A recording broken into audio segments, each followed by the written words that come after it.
Я нахожусь здесь, в центре Кеннеди, где только что беседовал с доктором Генри Киссинджером о войне в Украине, о перспективах ее перехода в ядерную войну, о том, как это связано с холодной войной, которая, конечно, является его эпохой, как Китай смотрит на ситуацию между НАТО и Россией, и о перспективе разделенного мира между Китаем и Россией с одной стороны и Западом с другой. Находимся ли мы в состоянии новой холодной войны с Китаем? В то время, когда мы открылись для Китая, Россия была для нас главным врагом. Но наши отношения с Китаем стали настолько плохими, насколько они могли бы быть, потому что мы вели против них северокорейскую войну. Наша точка зрения при открытом отношении с Китаем заключалась в том, что неразумно, когда у вас есть два врага, относиться к ним совершенно одинаково. И что мы должны, по крайней мере, предоставить возможность для любых различий, которые могут возникнуть между ними, или для того, что международная ситуация может привести к различным отношениям, предоставить возможность для этого. Вот почему мы подходим к Китаю сложным путем. Что привело к открытию, так это напряженность, которая развивалась автономно между Россией и Китаем, и которая выражалась в пограничных важных вопросах, в которых мы были настолько убеждены, что китайцы более идеологически привержены, и что мы думали, что инциденты будут начаты именно Китаем. Но все произошло не так.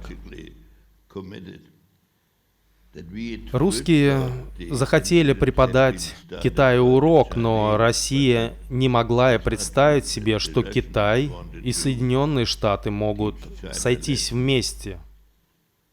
А Мао, несмотря на свою идеологическую враждебность к нам, Мао был готов начать разговор, в принципе, по тем линиям, которые сейчас установлены и которые противоречат корыстным интересам.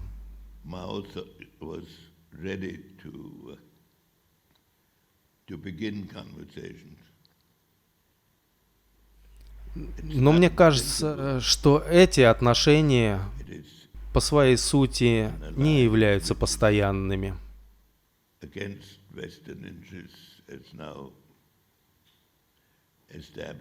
Географически, демографически 80% населения России проживает в северной части.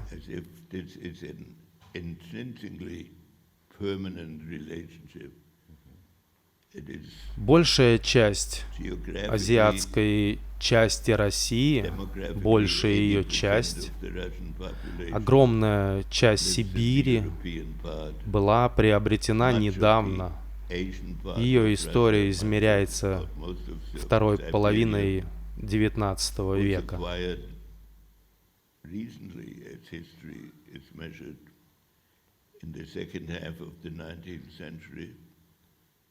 Из вашего ответа я понял, что геополитическим интересам Америки отвечало бы, по крайней мере, поощрение большей дистанции между Россией и Китаем. И вы коснулись этой Великой Сибири, огромного и пустого пространства к северу от очень густонаселенного Китая.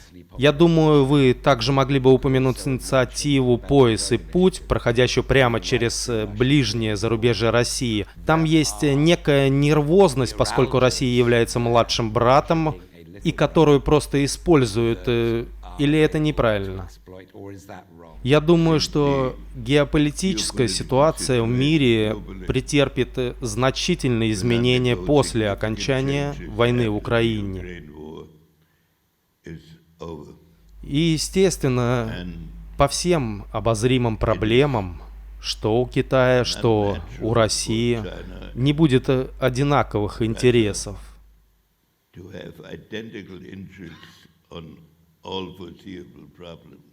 Я не думаю, что мы сможем породить возможные разногласия. Но я считаю, что обстоятельства после войны в Украине заставят Россию как минимум пересмотреть свои отношения с Европой, а как максимум свое общее отношение к НАТО.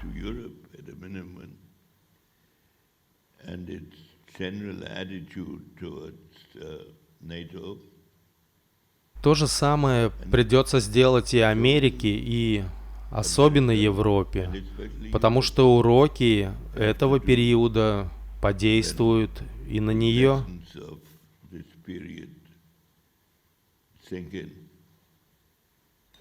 И поэтому, я думаю, неразумно занимать враждебную позицию по отношению к двум противникам таким образом, чтобы сблизить их.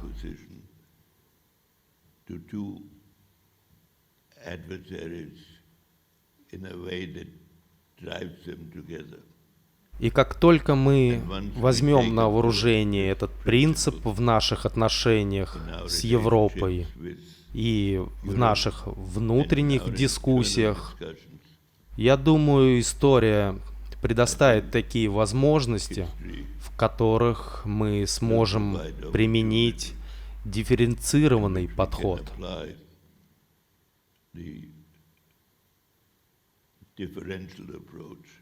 Это не означает, что кто-то из них станет близким другом Запада, нет.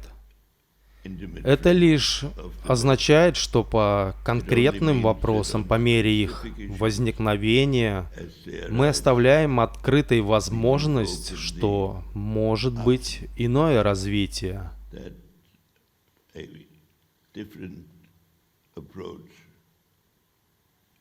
Мы готовы изучить различия в подходах с точки зрения наших собственных отношений, не обсуждая абстрактно, какими будут их отношения друг с другом, потому что это будет определяться их собственными интересами и внутренней ситуацией.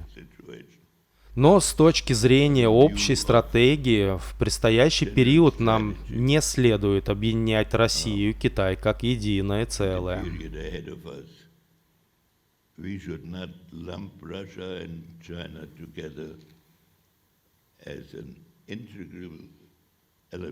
Итак, я имею в виду, что, как я понял из ваших замечаний, то, что администрация Байдена сформулировала свой великий геополитический вызов как демократия против автократии, я уловил скрытый намек на то, что вы считаете, что это неправильная формулировка. Я не согласен с тем, что основным элементом взаимоотношений является состязательная позиция. Но, конечно, мы должны осознавать различия в идеологии и интерпретации, которые существуют.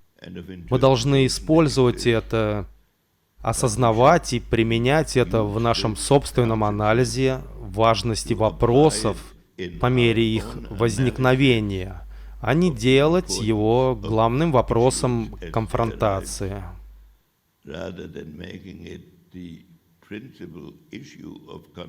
Если мы не готовы к смене режимов, а это главная цель нашей внешней политики, которая, как я думаю, учитывает развитие технологий и огромную разрушительную силу оружия, которая сейчас существует, может быть навязана нам враждебностью других.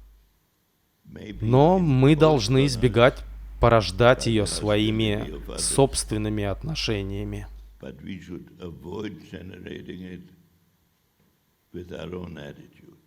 Хорошо, давайте перейдем к конкретике сегодняшнего дня. Вы сделали себе имя, конечно, в 50-х годах, изучая ядерную теорию и стратегию. а затем будущим советником по национальной безопасности и государственным секретарем в 1970-х годах, когда вы, вероятно, больше, чем кто-либо другой, знаете о том, как управлять противостоянием между двумя сверхдержавами, обладающими ядерным оружием. У вас была пару моментов, DEFCON 3 и DEFCON 2, я не помню, на каком уровне они были, но один из них был, когда Советы хотели послать миротворческие войска в Синайскую пустыню. Давайте сегодня не будем об этом. Сегодняшний язык ядерного оружия, который все чаще и чаще звучит от Путина и от людей его окружения. Как вы расцениваете это в контексте всех опасностей, через которые мы прошли, того кубинского ракетного кризиса, аварии в 1983 году и так далее? Куда вы помещаете сегодняшнее ядерное высказывание с точки зрения угрозы, с которой мы можем столкнуться сегодня? Знаете, технологии, быстрота ее изменения, тонкость изобретения могут привести к таким уровням катастрофы, которые даже невозможно было себе представить в тот период, в котором я был и о котором я говорил. И странный аспект нынешней ситуации заключается в том, что оружие множится с обоих сторон, и его изощренность растет буквально с каждым годом.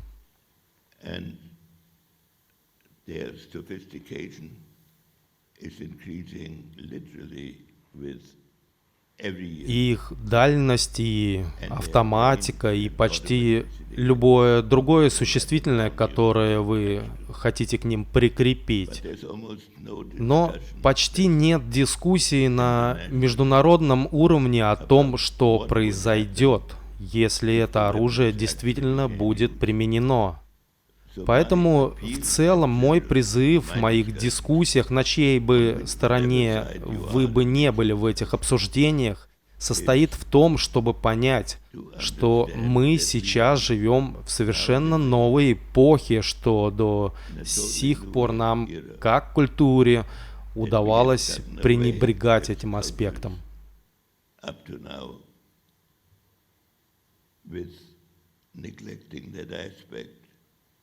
Но по мере распространения технологий по всему миру, как это происходит у нас,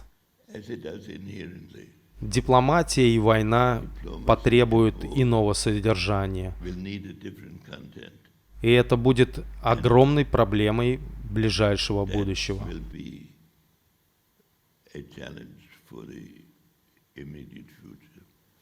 Вы встречались, поправьте меня, если я ошибаюсь, но по приблизительным подсчетам вы встречались с Владимиром Путиным раз 20-25. Российская военная ядерная доктрина заключается в том, что они ответят ядерным оружием или рассмотрят возможность применения ядерного оружия, если почувствуют, что режим находится под экзистенциальной угрозой и что его существование под угрозой. Но, конечно, слово «экзистенциально» — это в глазах смотрящего. Как вы думаете, где в этой ситуации находится та самая красная линия Путина? Я встречался с Путиным как студент, изучающий международные отношения, примерно раз в год в течение, наверное, лет 15. Для чисто академических и стратегических дискуссий, чтобы попытаться узнать его мышление и передать то, что у меня было по мере развития беседы. Я думаю, что его основные убеждения были своего рода мистической верой в русскую историю, как он сам ее себе понимал, и что он чувствовал себя оскорбленным в этом смысле не из-за чего-то, что мы делали особенно в начале, а просто из-за этого огромного разрыва, который появился между Европой и Востоком, когда линии безопасности были перенесены с Эльбы в какое-то неопределенное будущее. the East, when the security lines were moved from the Elbe towards some, at first, И undefined поэтому он, как я понял, был оскорблен, ему угрожали, и он чувствовал, что Россия находится под угрозой из-за поглощения всей этой территории в НАТО.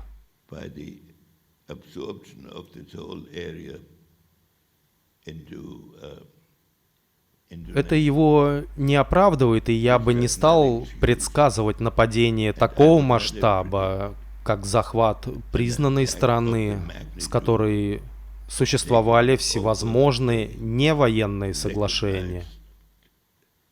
country.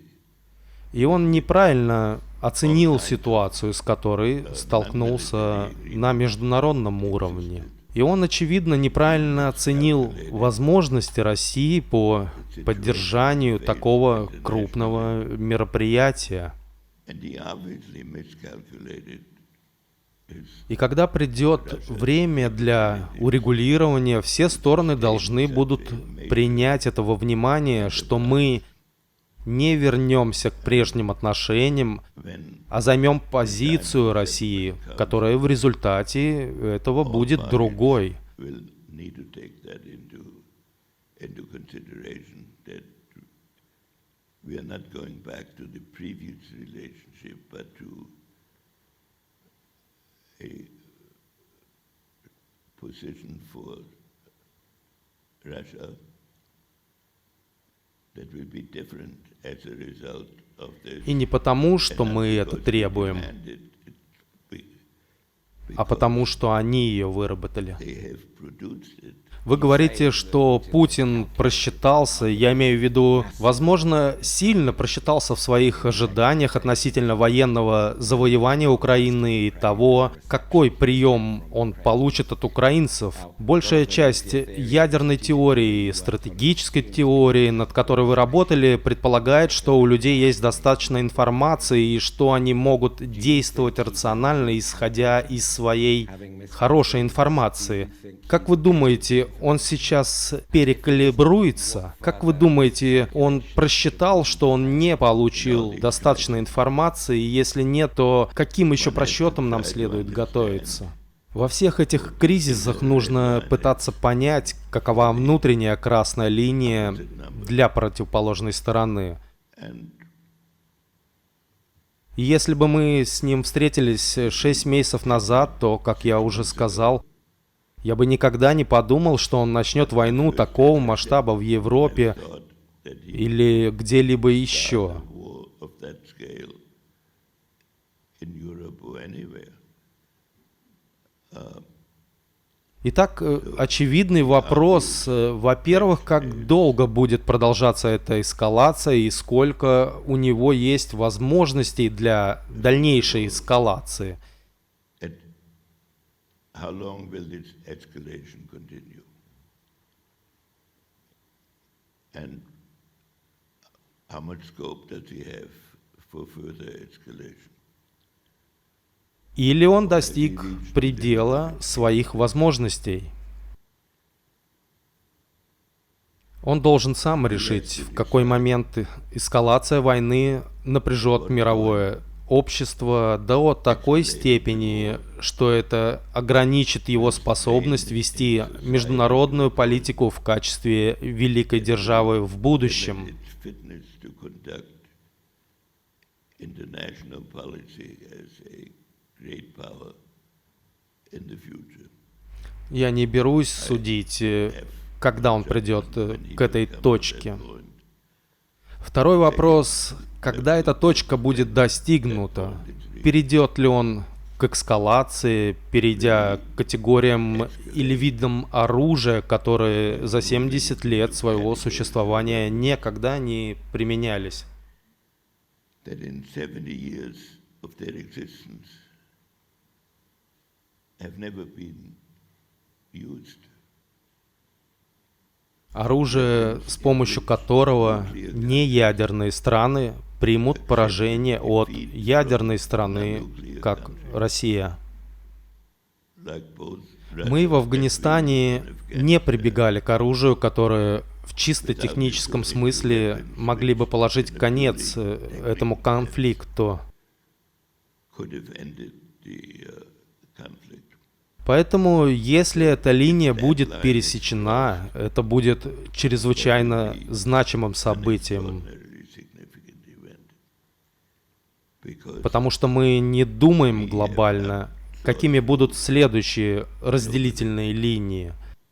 what the next dividing lines would be. And Но мы должны думать об этом, как реагировать, если это how to произойдет. react were it to happen. Но одно точно, что мы не можем сделать сейчас, на мой взгляд, это просто принять это, Because that потому would что это open откроет to миру новый метод шантажа. of blackmail. Вы ведь тоже много раз встречались с Си Цзиньпином и его предшественниками. Вы хорошо знаете Китай. Какие уроки извлекает из всего этого Китай?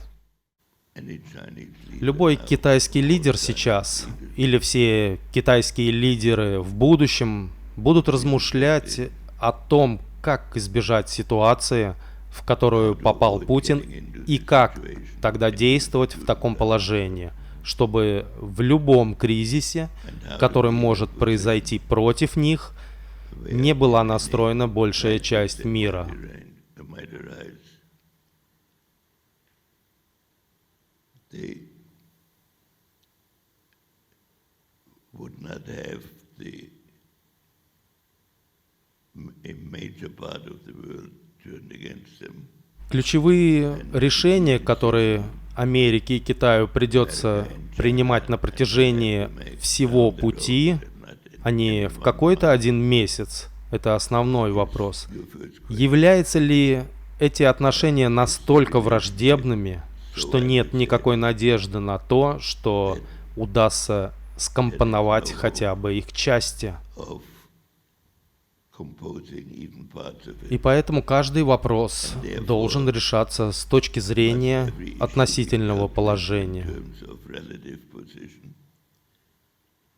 Поэтому лучшая надежда на сдержанность — это самоограничение лидеров The с обоих self-restraint сторон. of leaders on both sides. Большое спасибо за то, что присоединились к нам, и за то, что приложили усилия, чтобы приехать сюда сегодня. И я уверен, что все остальные присоединятся ко мне в благодарность за то, что вы здесь.